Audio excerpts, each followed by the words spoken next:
3 taon po yun. Gonna happen pagka hindi kayo nagpalit ng fuel filter.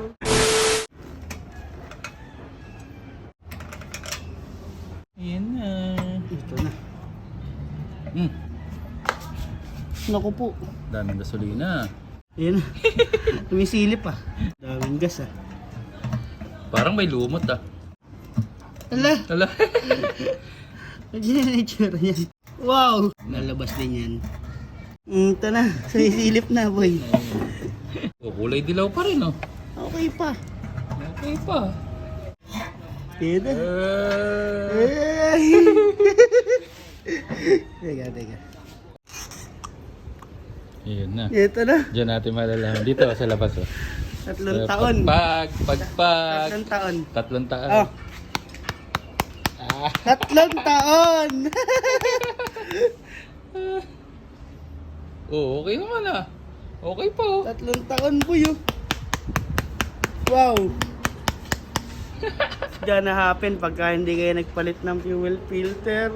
61,000 na yung tinakbo. Ito yun oh. Yung ano ng fuel filter. So ito, palitan na natin ng bago.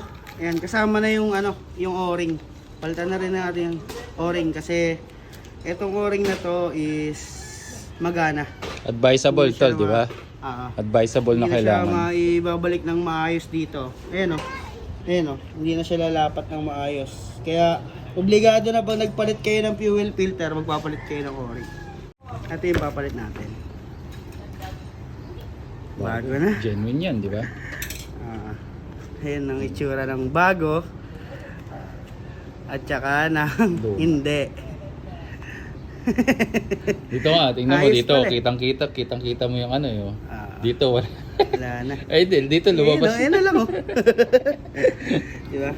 Tapos wag yung kakalimutan, meron tong maliit na o-ring. Ayan, may o-ring tong maliit na ipapalit natin dito. Ito. Ayan. Palitan natin yan. Yun. Yun. Ito yung o-ring. O-ring. Tapos ito yung dasil. Ito ipapalit natin. Ito ang importante dyan. Yan.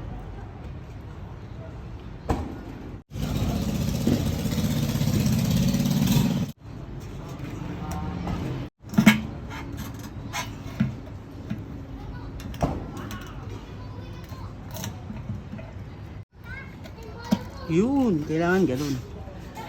Yung parang ano siya, lalapat. Lalapat. Hindi kita lalapat. Kasi magkakalik yan eh. Pagka hindi lumapat.